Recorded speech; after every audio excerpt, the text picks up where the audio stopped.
Also, Penn and Teller. For some reason, I think those guys are great. I want to see them. David Yeskel would know more about all of that than me. He is known as the Vegas Guru. He's an expert on Las Vegas hospitality, a travel expert, a travel journalist. He's been with us before talking about cruises, right? Yeah. So that's another thing I want to do. I've never done either. You know, I can't say I've done Vegas just because I went there, right? Driving down the road, that doesn't do anything. Right. David, we have more questions than I think you have time to answer. Good morning, David. How are you? Good morning. Great. Well, we'll try to get through them all. Where are you right now? Right now, I'm in Santa Monica, California. I love Santa Monica. Oh, my gosh. See? Okay, let's just talk. Yeah, I'll be back. First of all, is the Santa Monica Pier still there? Santa Monica Pier is still there, still looks great, still going, almost 100 years later. On the beach, is there a place called Perry's where they rent bicycles? Yeah, there's actually a few, multiple locations at Perry's. Wow. I worked at two of them, but Really? back then they were pizza places. Yeah, pizza and, microwave hot dogs and things like that. Yeah, he's still got food, too. He's got pizza and bicycles still. Oh, my gosh. Oh, my God. All right, I'm going to come back. All right, let's not go that far west. Let's go a little bit closer to Florida. That would be Vegas. So is the Beatles, what's it called? Cirque du Soleil? Beatles Love. Is that still there? Love by it's not only still there, it was completely reimagined about 2 years ago. So they took the show, which was also always very good, I thought, completely revamped it. New costumes, new lighting. They revamped the theater. I mean, as you know, in Vegas, for the Cirque du Soleil shows, each theater is custom built for a particular show. Really? So that theater was built for the Beatles Love show, and there are 2 speakers in every seat, so there are thousands of speakers surrounding you, all in the showroom. They did new costumes, new choreography, new routines. It's a gorgeous show now. It was always very good. Now I actually think it's one of Cirque du Soleil's top 3 or 4 shows. Oh, I can't wait to see it. Have you seen it? You've seen it? Yeah, I've seen it in both incarnations, and it's gorgeous. I've seen all the Cirque shows, and I think now that's one of their top 3 or 4 shows. It's beautiful, and especially if you're into Beatles music, it's great. Yeah, I am, and I was. I'm not so much anymore. But every time I hear a Beatles song on the internet or whatever, it's like I stop, I freeze. It's like it sends me back in time. So tell me about something. If I start asking, then maybe we won't get to some of the cool stuff you want to share with us. Sure. Tell me some of the cool things that I should see if I go out to Vegas. Well, first of all, it's where to stay in Vegas is key. That's what everybody asks when you come back from Vegas. Where did you stay? So I have some tips for finding what I call luxury for less in Vegas. And Vegas doesn't have to be expensive. It can be, but it doesn't have to be. All right. So what I say is we're taking notes. You have to know where to look and when to book. And if you can travel to Vegas midweek, which is Sunday through Thursday in Vegas terms, that's your best bet. Avoid weekends if possible, because Southern Californians, like me, invade Vegas on the weekends. So they drive up hotel prices. Oh, good Shows idea. are unavailable. So Sunday through Thursday is when you want to go. Those are when they have the best deals. So what I tell people is register on the casino resort websites. Even the best ones in the city, like Bellagio, Aria, Caesars, and Wynn. You'll get emailed offers with different promotions. And the ones I particularly look for are the promos that include a good nightly rate with, say, a $75 a night food and beverage credit or 2 comp buffets per day. Nice. Those are a great value, even at those properties. So you need to look for those. Also, I look for rooms that have been just completely refurbished and properties that have just been all redone. So I've got 3 of those to tell you about that I just stayed in. 2 are right next to each other, Paris, Las Vegas, and Bally's. They're center strip, great location, all new rooms, clean, comfortable, modern. Both I've seen from as low as about $100 a night, and that includes the resort fee midweek. So look at their rate calendars online. You'll see great values there. So tell me, tell me a little bit about those 2 places. They sound Bally's I've heard about, and Paris. But is Paris designed to look like Paris? Paris is designed to look like Paris. There's a 1/3 replica size Eiffel Tower sticking up through the casino, out through the roof. So it's really cool. And yes, it's designed to look like Paris. They're right next door to each other. Kind of mid-scale properties, not luxury, not budget, just right in the middle. And the rooms there are really nice, really comfortable, and you're in a great location. You can walk across the street to Caesars, to Bellagio. So those those two properties, I think, are the best value plays right now in Center Strip, Las Vegas. Okay, I don't want to ask a stupid question, but then again, I do that all the time. So besides gambling, what do we do in the resorts? What's there? Oh, so Vegas is much more than gambling now. It really started to change even 15 or so years ago. So now it's dining. All the world's top chefs are now in Vegas. Entertainment, the Cirque du Soleil shows, there's smaller shows, the spa, the shopping. There's nightclubs. There are day clubs. They turn the pools into what they call day clubs. So you don't have to gamble in Las Vegas anymore. There's so much more going on. It's an all-around resort destination now. Tell me about your website. Can I use your website as a way? Because I'm not keeping up with you with the note taking. So if I went to your website, would that help me? Yeah, so on my website, thevegas.guru, that's my website, you'll see my stories, you'll see some of my other interviews, you'll see some tips about Vegas, and what I advise people to do is to also follow me on Twitter. I'm the Vegas Guru on Twitter. Okay. And every day I tweet out great deals like what I'm talking to you about, hotel deals, great meals, memorable dishes that I've had, shows to see. So take a look at my Twitter feed, where I'm the Vegas Guru, and you'll see my up-to-date tips there.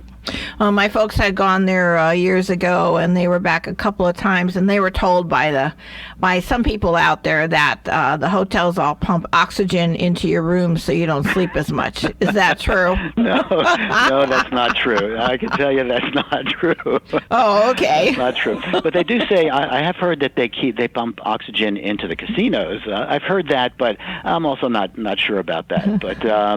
But yeah, they want to keep you on property if possible. So the great room deals, the meal deals, they're all designed to keep you on the property you're on because they want you to stay and play and spend there. And how about that term as Las Vegas now being a family destination? Is that really, really true? I mean, should the children, under 18 really go there?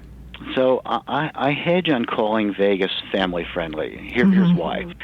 So we all know that Vegas was designed for and conceived for and has always been operated for adults, right? It's an adult playground. Yeah, and there's nothing wrong with that. There's nothing wrong with that, and it's great. But at the same time, there are family-appropriate activities. There are afternoon magic shows, dancing fountains, wildlife habitats, things that are appropriate for people to take their kids to.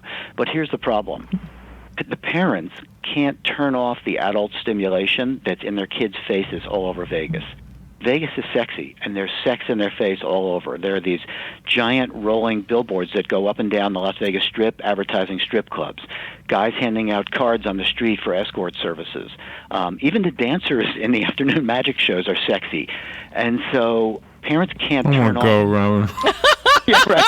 He's on there. We're going to book the middle of the week. I want to go.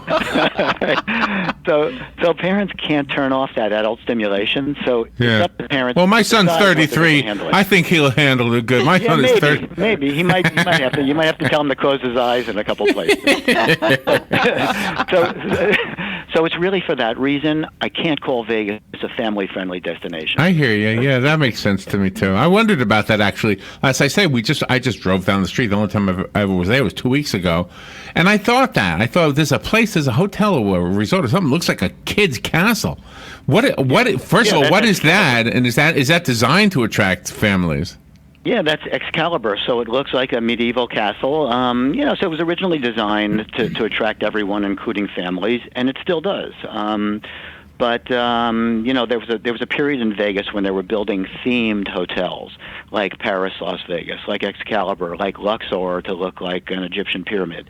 That period's kind of passed. Oh yeah, I saw that one. Yeah. So new development now is more.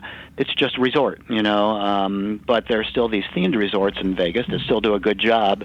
But it's up to parents whether to take their kids and whether they're willing to answer some uncomfortable questions like, what's that, Daddy? Love that fan. Do you know that we had that in New York too? I can remember as a kid, asking some uncomfortable questions. Right. How about the menus that are there? Because everybody has different dietary expectations and needs now. Yeah, so I think some of the best chefs in the world are in Vegas. So I was just at an event, by the way, last weekend called Vegas Uncorked. So this is a culinary festival that happens every year in May. It's usually on Mother's Day weekend, where the top chefs in Vegas get together to spotlight their dishes. So I was at one event. It's just crazy, over the top, like Vegas scale, called the Grand Tasting. And they closed down the pool area at Caesar's Palace, and they set up 50 booths, 50 restaurant booths with their chefs are giving you a taste of their food. And these are the top chefs in Vegas. And it's all you can eat, all you can drink. It's a Roman bacchanal, just without the sex. Wow, nice. It's pretty incredible. Yeah, but that's outside on the street, right? That's outside in the pools and Caesars. But as far as the restaurants go, there's something for everybody in Vegas. There's high end and value. David Yeskel is our guest, and we do have somebody wanting to talk to you on the phone, so we'll do that in just a second. The LasVegas.guru, is that the right website? TheVegas.guru or the LasVegas.guru, either one. Okay, just remember it's .guru, because I made the mistake of putting LasVegasGuru.com, and that didn't work. Right. Okay, good morning. Thank you for waiting. You're on the air with David Yeskel. Yes, thank you. What would be, in your opinion, if you're looking for the best prices and the least amount of people, what time of the year would be the best to go there, to Vegas? You know, there really is no off season anymore in Vegas. It's busy all year long. So what I was talking to the host about a few minutes ago is really what I would follow, and that is just look for midweek anytime you see great values. So the hotel resorts all put up rate calendars on their websites, so you can get an at-a-glance view of what their rates look like for a month, for 2 months, for 3 months. So I would say just pick a period where the rates look low, and this way you know the city will be a little less crowded. You can get great hotel rates. You'll be able to get into the shows, the restaurants. So there's no off-season in Vegas. I can't tell you a time of year. I would just say look at the rate calendar to figure out which midweek periods may be best. All right, thank you. Thank you. How about shopping? Like, I love going shoe shopping. Do they have unique shops for that? Yeah, there are shops. There are great shops. There are some great shopping malls, in some of the resorts. Caesars has the Forum shops, which it feels like you're outside, but you're actually inside. There's this faux sky. It's like always sunset in there. Feels like a perfect 72 degrees with just the right amount of humidity. So that's a great place to shop. And a similar venue is the Grand Canal shops, and that's at the Venetian. And there's a canal running through the middle of the shopping area. Oh, wow. With gondoliers, also a faux sky where it's always sunset. Yeah, it's beautiful. It's do wonderful. They sing? Do the gondoliers They do sing? Absolutely. That's where I'm going. All right. Yeah, tell me about the one that looks like a New York skyline. What is that? Yeah, so that's New York, New York. So that is it looks like one big building. It's actually, it looks like separate towers. It's actually one building. Okay. It's one of it's owned by MGM Resorts. It's on the budget end of the properties, so there's some good deals there. The rooms are a little older, a little smaller than some of the other resorts on the Strip, but it's in a good location too, and that's called New York, New York. Well, the rooms are kind of small in Chelsea. Right. Yeah, but right, you don't. But when you're going to Vegas, you don't really want to sleep. You want to be out there and all the activity. Yeah. Give me a couple hours and I'm fine. That's right, exactly. This is great. So is everything pretty close? It seemed like it was to me. It didn't seem like like in New York, you could go all the way from uptown to downtown. It's it's kind of a hike or at least a car ride. It seems like everything was really close there. Yeah, it's relatively close. I mean, the Strip is a few miles long, so you certainly can't practically walk the whole Strip, but you can walk within a certain distance of the hotel you're staying in. But otherwise, there are plenty of taxis and Lyft and Uber operate there, and people still do walk on the Strip, of course, too. Can you give us an honest assessment of Penn and Teller? Is it really as good as it looks on the? There are a lot of magic shows in Vegas. Here's how I put it. There's Penn and Teller, and then there's everybody else. They're just great. Their show is head and shoulders above everyone else's, and there's some great magicians in Las Vegas. I'm not taking away from anyone else, but their show is just so creative. It's innovative. He's funny. You know, Penn is incredibly funny and biting and caustic humor, and their illusions are different than anyone else's. So that's a great show to see. They're at the Rio. They've been there for years. They do a 9:00 show on, I think, 5 or 6 nights a week. So there's Penn and Teller's show, and then everybody else. Who did I hear? There's a singer or a recording artist that I heard just got a residency in Vegas. And I know that's not unusual in that city, but there's somebody new, right? Who just So actually there are a bunch of new residencies at the Park MGM, which used to be the Monte Carlo, by the way. That's completely transitioned into a new resort called the Park MGM. There's a theater there that I really like for residencies. It's called the Park Theater. Newly built. Every seat is pretty close to the stage. And so Bruno Mars, Lady Gaga have residencies there. Oh, my gosh. Janet Jackson just started her mini residency this past weekend, so she'll be back. So, yeah, big names are doing residencies in Vegas. Wow. So when we book our flight to go, decide on the days we're going, and we book the flight, we should also book the shows that we want to see and not wait till we get there? Yeah, I'd agree. That's a good idea. So book the shows you want to see ahead of time, if you can. You can, if you're traveling midweek, you can generally get into the shows once you're there, and there are discounts available too. And by the way, for the Cirque du Soleil shows, you can also find great promotions on Cirque du Soleil's website.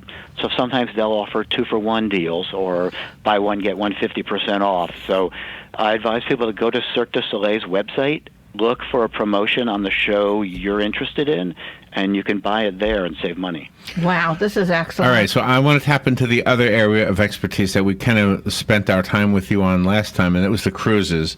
And anything new in the cruise world that would be interesting to know, or something fun that's happening? Yeah, so, I was just on a brand new ship for the U.S. market, and this is the Norwegian Joy. I'm sure you've heard of Norwegian Cruise Line. Mm-hmm. So this is a fascinating business story. They built a ship, Norwegian Joy, for China 2 years ago. It was for the Chinese market, a lot of casinos, a lot of shopping on board, a Tai Chi garden. For various reasons, it didn't work in China. And they just spent $50 million to westernize it and bring it to the U.S., and now it's sailing out of Alaska this summer, and it'll be on the West Coast. So, wow. And I was on the U.S. inaugural of the ship, and it's an incredible ship.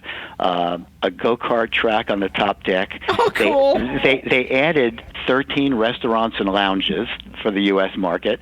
They sized down the casino. They sized down the shopping. They removed a Tai Chi garden on the pool deck. So they spent 3 weeks and $50 million to westernize the ship, and now it's back in the U.S., where Norwegian's calculus is that they can make more money on it. And I think they're going to be right, because it's already sailing really well in Alaska. So it's a cool new ship, and it looks brand new. It's the Norwegian Joy, and it's now back in the U.S. So I tell people to look for that this summer, especially for an Alaska cruise. Nice. And how do you keep your objectivity when you're promoting different things like cruises in Las Vegas? So, I only talk about what I like. So I see plenty of stuff that I'm not crazy about, or that I don't think is a great value, and I focus on what I like and what I think is a great tourism product or hospitality product at a good value.